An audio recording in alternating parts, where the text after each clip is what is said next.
Hello, everybody. Happy Tuesday. Yes, happy This is Tuesday. a very exciting moment in time for Tuesdays with Hoffman. For many reasons. Hi, everybody. For many reasons. What are your many reasons? Well, first of all, I like your shawl. Or is it a sweater or a shawl? A shawl. Folks. What is it? I guess it's it's a sweater. But it's look at that Grateful Dead all over it. I can't stand it how much I love it. It's very cool. Yeah, it's awesome. That was your great moment. Yeah, that was one not of them. my great But we moment. are simulcasting. We are live on YouTube. Simulcasting live on YouTube. We are I know we're late to the party on some of this technology, but we have friends and watching new people that are checking us out from their station on our YouTube channel. It's very exciting. So we're kind of broadcasting in multiple places. So fun. We've got people and production all over the place. We got production all over the place, and we've got folks joining us from all over. I for the first time in a while put into the chat and said, tell us where you're joining from. And we've got a very U.S. focused group today, which is not always the case. Not always the case. We've got a lot of LA, I see Tennessee, Oregon, Austin, Denver, which is where you're headed I'm headed to Denver. to. That's another thing. What difference a week makes. Last week I was in Brooklyn for a sales tech event, which was fun. I saw a lot of closers, and people said hi, which was fun. And then this week, tomorrow, I'm off to Denver for a client for a keynote, which I really am excited about as well. So it's just fun to get it back on the road a little bit when the spring comes, and I'm just. Last week we talked about anxiety, and I don't feel it so much. You don't feel so much anxiety this week? Well, I'm glad to hear it. I was laughing. You are not from Antarctica. Christopher just wrote in. No, he's not. Are we being messed with right now? No, he's messing with us. I'm laughing. I was watching the trailer from last week, and I was like, no one talked about anxiety with more intensity than the two of us. I watched it too. I was like, yikes. We had fun talking about that last week. We like talking about topics that are a little bit different, but also useful. And when we were talking about today's topic, I said to Jeff, I'm getting a ton of questions right now about ChatGPT and what does it mean? How are people using it? And I'm always curious if other closers are using it as part of their process, but we've talked about it a bunch. Yep. And I mean, let's share our thoughts on where we believe it fits in right now. I'm reticent to say what I think it means or where it's going. It's so early. It's so early in this. I think the obvious places are that the more it's used for direct communication, the more likely our audience is going to be turned off by the entire vehicle of that communication. So the more we start using it to write our emails, the more that our target prospect community will recognize that emails they're reading were written by AI, which will then have them discount all emails. Right. So I think that's apparent. That I know is going forward. I see immediately fantastic places when it comes to certain levels of prep. Certainly, I think detailed proposal writing, I think is pretty great. I use it a lot to kind of jumpstart things I want to write. Yeah. But when we're getting into closing and we're getting into human dynamics, I find it's pretty lackluster. It's so interesting. I was having a conversation with a former colleague of mine, and she was like, Cece, it's so interesting. You're in sales. I feel like it's one of the only professions that's going to be protected from the world of ChatGPT and AI. And I was like, what do you mean? She was like, just at the end of the day, you can't fake one-to-one communication. And I was like, well, yeah, you're right. And we wanted to use that today because we want to talk about the world of budgeting. And you can't have questions. We said this second half of this season, we were going to talk about tactics. One of the things we tactically have to talk about is budget. And you cannot use AI to substitute the conversations you need to have with your buyer one-to-one about budget and about how they have permissions over their budget, how they deploy their budget, and where they've used their budget historically. Yeah. There's no bot you can insert into that equation. Well, here's the thing, right? If you remember back when they first launched IBM's Big Blue computer or supercomputer before the data processing capabilities they have today and big data, when they really launched it out and said it could beat anyone in chess, ultimately it did. But for a long time it didn't. It couldn't beat the champions. And the reason, as I understand it in layman's terms, is that there's in chess, they were having a hard time in the algorithms or however they do the programming to teach or to inform mathematically why you would sacrifice a piece. That sacrificing, it's not an easy thing to do in a heuristic or an easy thing to do in a logic tree on where is it smart to do the wrong thing. One thing I don't think AI has gotten yet is the human condition of lying. And buyers lie, and so do sales reps. And so the idea that we're going to create question prompts strictly out of AI, like I read a lot of this stuff, I go like, yeah, that makes a lot of sense, assuming everything you heard from the prospect was truthful. All right. But since it's rarely truthful, at least on its face, we have to bring spidey sense into how we do it. It's how we ask the question and when we ask the question and what we hear in certain types of questions. Will this all eventually become in the hearts and minds of a computer? I don't know. But the idea that because, and budget's so perfect, the idea that we're going to create the magic arrow to pierce through the heart of budget questions through AI, it's absurd. Absurd. Because customers have a million reasons to not share budget, have a million reasons to redefine what the word budget even means to them. So it's a great topic because this is a place where I know as a human being, I have a leg up. Yeah. Well, we're going to give you the questions you can ask. We are, as for all intents and purposes right now, we are your chat GPT. So we're going to give you the questions. But, I was talking to a client of ours and he was like, what are your other clients doing using chat GPT and email? Yeah. And listen, I feel like we've got to say the thing that I learned. I'm fine with it. ChatGPT only goes back as far as 2021. So the idea that you're going to write a Hoffman, why you now email using a trigger, which is something going on at that company right now, it's virtually impossible because you can't get the data, the newsroom, the press releases that you need in order to write something that's relevant, contextual, and current for the person that you're reaching out to. I mean, if you can provide the trigger in the prompt, I think you have a better shot of having some decent output from the engine. But if you are trying to build it from scratch with our technique, certainly, which is trigger-based, no, it will not be able to find a reticent trigger in the way we're looking for. Because what happens is the prompts that people type in are, how do I write a short email if my ICP is a mid-level supply chain manager and we sell the following product? You're going to get what looks like a beautifully crafted little email that is going to have no relevance to anybody. Right. And you know this already, guys, because I have yet to see I know reps are getting happier with what they're producing. I've yet to see improvement in conversion rates. Have you? No, I haven't seen anything. So, and what did you call it earlier? We were talking about this. He calls it word salad. Yeah, word salad. Word salad. He's like, it's word salad. Yeah, it's like, it sounds good, but it doesn't say anything. Exactly. And remember, it used to be if the customer thinks it's cut and paste or AI, they're deleting it. Right. Now they're not even going to think. They're going to assume it.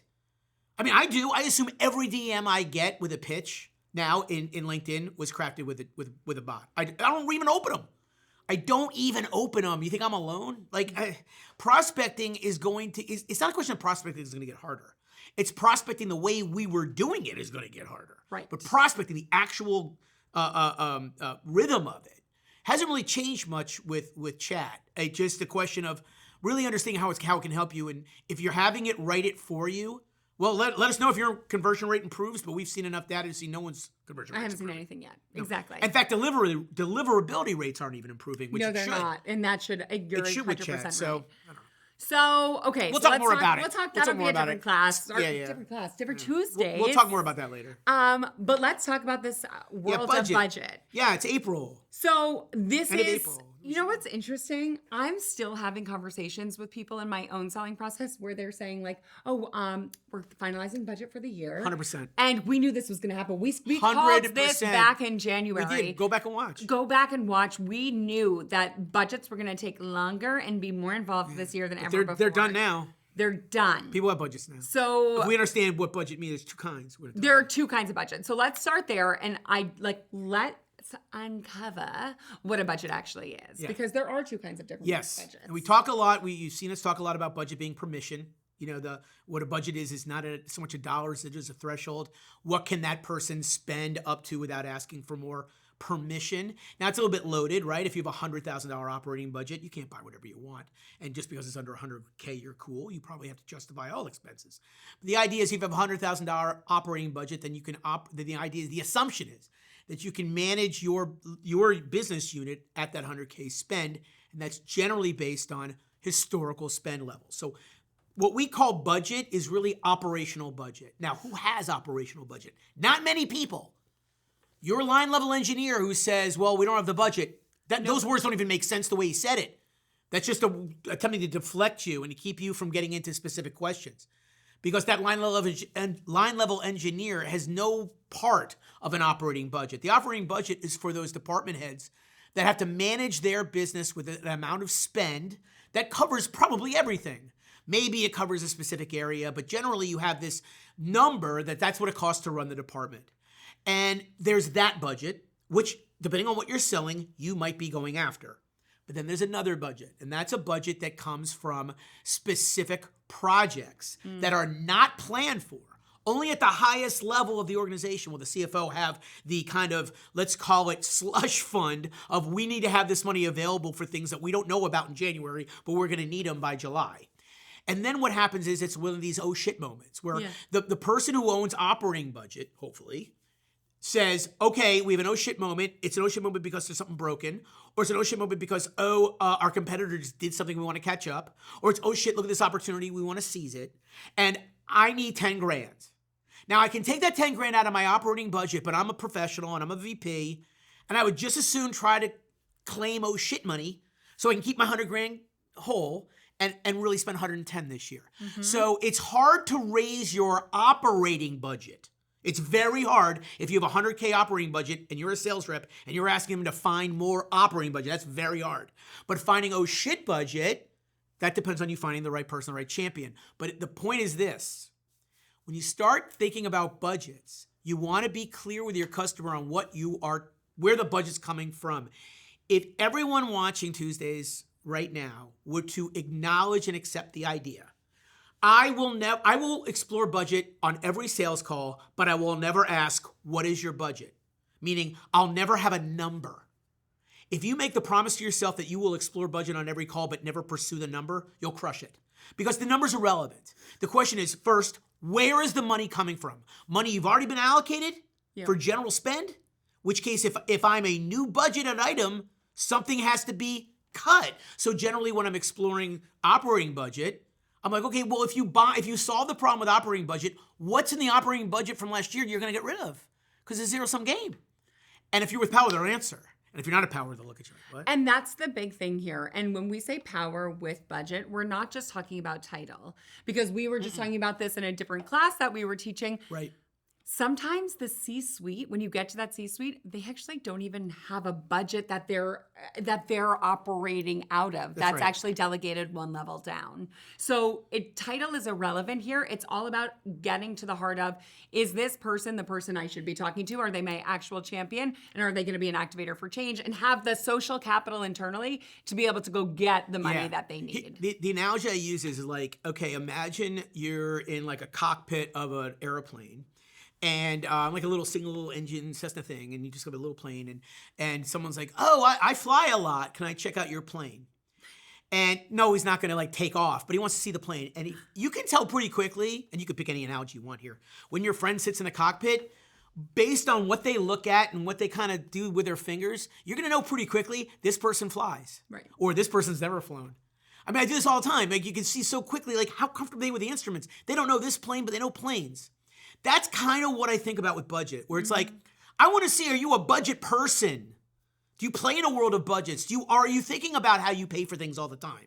Do you have concepts of operational budget, no shit money budgets? And if you combine budgets, when things cross other budgets, do you know who owns the budgets on other teams? Like, the more the person defines for me that they live in a world of budget, even if it's one they're not revealing to me, my comfort goes up. But when I get a lot of blank faces or nonsense or more telling, I'm not comfortable revealing that to you. Hey man, I wasn't asking you how much, I was asking you whens and hows. If you're gonna put up your hands, that's telling me I don't even think you play in budget. Think about it this way. You give the cockpit analogy. I'll give a car analogy. When you're a child and you get into your parents' car and you like crawl into the front seat. My daughter does this all the time. She gets in the front seat, the car's off. And she'll put her hands on the steering wheel and you drive like this, right? That's Perfect. how you drive as a kid because that's your assumption of how cars That's go so and how you move it. That's better than mine. Where Thank you. Whereas if you get into your friend's car because you went out to dinner and they had that extra glass of wine that they shouldn't have, you know how to drive their car because you drive cars all the time. Same thing holds true with budget. It's not like they're going to say, oh, I actually don't do that with the budget. They're going to like make some overarching comments to you and use all those weird euphemisms and word salad that you're getting from the AI in order to address it. I just thought of this because I thought back to college, this guy I knew who was always full of crap. And we were hanging out with some people when he was trying to impress people about his artistic side. And he said, he was talking about his painting experience. And I was like, I've known this guy forever. He's never painted. He's never been an artist. I'm like, oh, what do you paint? And he goes, well, I like to just, and he was talking, he does this. Ew. Okay, now, I'm not an artist at all, but I have taken painting classes. You don't do this. You do this.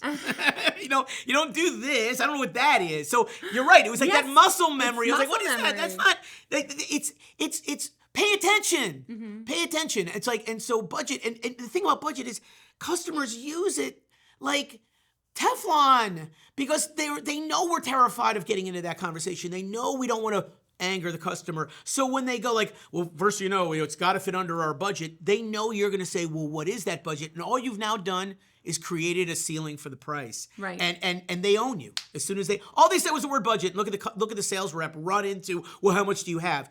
If you can resist the temptation when budget comes up by you or them, to ask how much is the budget. Don't ask. It doesn't matter because either the budget's coming from operating and then it's more about what are you going to kill than what am I going to get, or it's coming from oh shit, which means you haven't even asked for it yet. So you don't even know what this costs yet. So my budget is $10,000. It means nothing except for the number of the zeros. That does matter, which we like. So let's talk about that. Yeah. So if you are familiar with the world of pricing, you know that there's a philosophy around pricing that has to do with anchoring and very important. It's and framing really, and figuring out, hey, what's the frame of reference? Because what's expensive to me might not necessarily be expensive to you, and vice versa. So everyone's got their own real kind of parameters on how they think about it.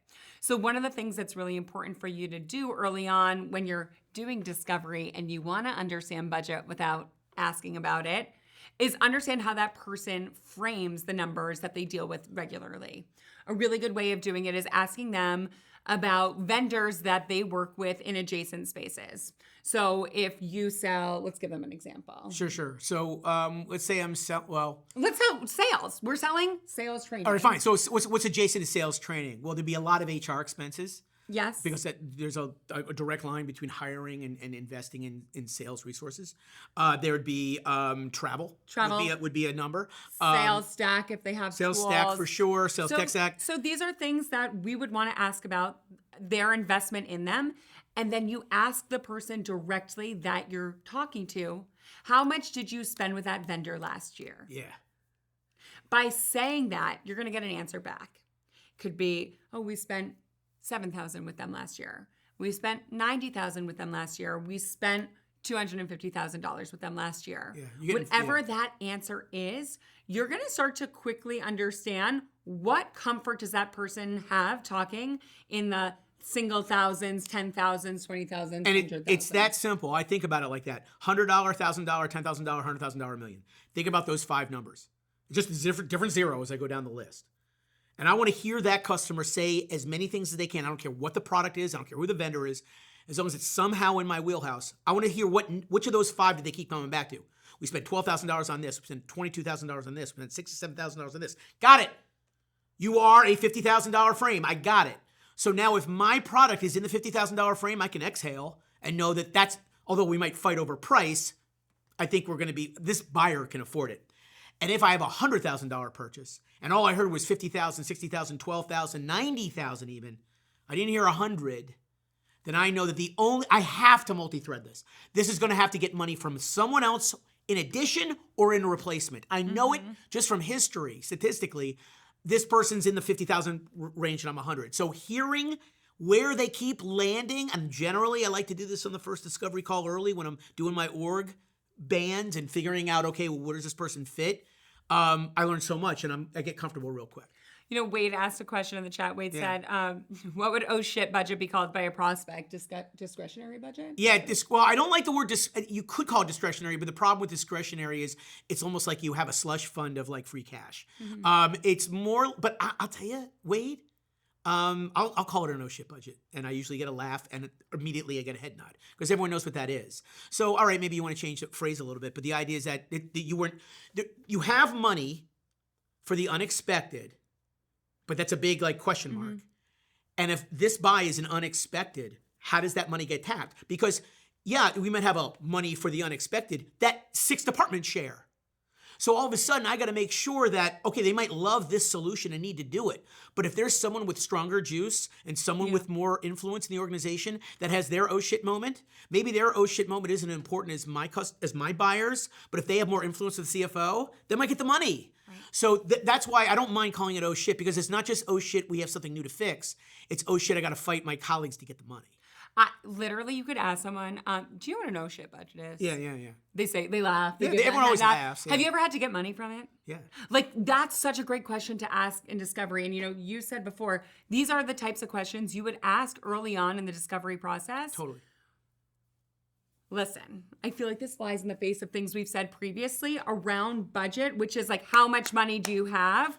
Which is appropriate to ask in today's world. But we're talking once you've been discovered, once rapport is built. These are questions. You're proposal land when you're doing this. Proposal land Not when early, you're you don't doing do that. that. We're talking about, hey, how can you start to suss out what kind of buyer am I dealing with? And do they actually have budget? By doing some of this stuff really early on in your sales process. You can in B2B, you can disqualify a prospect. 100% you can disqualify for any reasons you like, except for budget. You do not disqualify a B2B opportunity because they say they have no budget. That is foolish. Why? Because people are not companies. You might have disqualified that buyer has no access to capital, has no access to budget. But if you are in a B2B rhythm, you have to assume they can afford it, because they can, because they're spending money on things right now. The most dire company and the threats of horror, they are spending money on things. And so the idea that now B2C is a little different, but I've never if you're a BDR or you're an inside rep or you're an AE and you're like, I don't want to talk to anyone unless they have the ability to buy. Well, good news. You can talk to everybody then, because every company you talk to has the ability to buy. Your job is to find who are you going to connect with that's going to risk personal capital to spend real capital with you. That's what you got to find. And that's the buyer we're looking for right now. Always. In today's world. Go back, guys, and watch the Tuesdays we did when we talked about how we and how our clients are handling the recession and who the new buyer is. Yeah. Think back to that person. They were new to the organization. They got a promotion. Yep. They are part of the solution, not the problem. These are people there. If you were to say, what's your budget? Like, oh man, we don't have a budget. We're trying to fix all this. Yeah. Saying they don't have a budget doesn't mean unlimited funds. It just means that, look, we're trying to fix a real problem here. We got to figure out how we're going to pay for it. You don't have to connect the dots on discovery. You have to make sure you're with the buyer who knows how to connect dots. That's all. We're gonna skip to records in 1 second here, but so. Obviously you've got a good one today. But easiest way for you to think about it, if you're like, God, this just budget's one of those things I feel like you can get into like a little bit of a black hole on. Think about how you handle money in your own life. You've got 2 budgets. You've got your everyday operating budget, monthly budget. That includes things like food, rent, mortgage, whatever's in there. And then you have your oh shit budget too. You have your, people call it their nest egg. People call it their, vacation budget. Whatever you have a budget that you hate to pull from, but if you had to, you would. Absolutely. And you've got to find out which one are they operating out of and have they pulled from it before? Think of your customer as a typical American family with 2.5 kids and 2.5 cars. Yes. Yes. And imagine that their primary vehicle is in the shop for a big dollar, like $3,000 for work. And although a week ago, this was not on the horizon of the husband and wife as they're figuring out what they're spending and what their budgets are, but at this moment, they're having the argument or discussion. Do we spend $3,000 to fix this 7-year-old car, or do we sell it and buy a new one? That moment, we all know that moment, right? Yeah. That's the moment our prospects in when we introduce ourselves. That's what you want to think about. Like, think about, okay, what are they going to spend the short money and hope it stays alive, or are they going to pivot and they had no intention of spending $50,000 on a car, but they have rationalized to themselves that the $50,000 is really $400 a month for 7 years, and this is better than throwing good money after bad on $3,000. That is what car salesmen deal with every day. Yeah. It's just the people who show up on the lot have already decided. Right. You're dealing in discovery, they haven't decided yet. So that's kind of how I look at it. I like it. Yeah. I like it. All right. Record time. So I last week also went to the movies. I don't go to the movies a lot. And I saw John Wick 4, thumbs up from Jeff. It was awesome. I love those kind of movies. And great soundtrack to the movie as well as all the John Wicks have great soundtracks. I thought, I'm going to do my top 5 soundtracks. I've got tons of soundtracks. They're always fun because they're kind of like a Spotify playlist. And if it's a good director, there's always nuggets in there, songs you love and songs you're like, oh, this is really cool. So I like the soundtracks that give me things I love that I might not have on record, as well as lets me hear bands I don't necessarily know. Number 5, this goes back a little bit for The Crow. So if you're looking at if you're into 90s grunge and that kind of scene, you can get just a greatest hits off of this great soundtrack. You've got early Rage, Stone Temple Pilots, but then you also have Jesus and Mary Chain, some really cool alternative stuff from the early 90s. So very good soundtrack is The Crow. Number 4, the soundtrack for High Fidelity, which is like a little movie you can get on you can see it on YouTube or on wherever, Amazon. It's a cute little rom-com, nothing. It's really like a simple little movie, but it's got this crazy. It's about a guy who owns a record store. It's got all these little weird samples and 2 bands in particular. One artist, John Wesley Harding, and the band Smog. I never listened to before this soundtrack. It's got Elvis Costello on it. It's got the Kinks on it. Got a real variety of pop music. But I found 2 bands I got into just from this soundtrack. So that's number 4. Number 3, Heavy Rotation. This is playing in my house all the time. A lot of great Quentin Tarantino soundtracks, but you can't beat Jackie Brown's. You just can't beat it. If you like 70s Philadelphia soul and funk, oh my God. I have a really cool playlist that I call Cool Chicks, and there are 3 different tracks from this that I put on it. Some of the coolest, best singers from the 70s. A lot of groups you don't hear because there isn't really a genre for the soul sound of the 70s. This can give you a great taste of it. Jackie Brown. Listen, I normally, when you're doing records, feel like, oh, I'm uncultured because I don't know the records. Yeah. I'm feeling doubly so because I don't know half of these movies. Really? Swear to God. Well, High Fidelity was like a little niche movie. I've not Jackie Brown, you don't know Jackie Brown? Never even heard of Some it. Some people will say that's Quentin Tarantino's best. I don't think I'd say it's his best, but it is a really good movie. That's wild. All right, number 2, I'm going back to my childhood and some other people's childhoods. Oh my God, does it get better and weirder than the Rocky Horror Picture Show soundtrack? Okay, that I know. I'm a theater kid. Yes. Look at. When I am a weirdo. But when you're a weirdo at 55, it's cool. But when you're a weirdo at 14, it isn't cool, as you all know. I love the new ad, by the way, I think it's Amazon. The young girl was listening to Freddie Mercury. Yes. I just love that ad. No, it's a great ad. Who can't identify with that? Well, first time I went to a late night screening of Rocky Horror, I was like, oh, it's cool to be weird. It is cool. It's still fun. I know in 2023 the word transvestite is out. You cannot use that word at all. But it's still it's an awesome song on the record. Really? Yeah, Sweet Transvestite. Yeah, you can't say it. But if you watch the movie, it's done from love. It's a very loving perspective. Okay. So anyway, check it out. And number 1, you need me to tell you number 1. Everyone knows number 1. Of course, it's number 1. It's number 1 for a reason. Saturday Night Fever. It changed the country. Listen, this album changed the country. This. If you were this came out, I think it was 10 or 11. Once this movie came out, every party, every dance, every bar changed mitzvah, the world. everything was disco. Yeah. And look at our friend here. Where is he? John Travolta. First scene in the movie, right? He works at a paint store in Brooklyn, like a nowhere job and a nowhere life, except for Saturday night. Saturday night, he's the king of the disco. And this great scene early on, you see this guy living this life selling paint, but then on Saturday night, gets dressed up with his boys, goes out, and this woman, early in the movie, grabs him by the lapel. This drunk woman, strange, random woman, drives him by. She goes, oh. And she goes, I just love to watch you dance.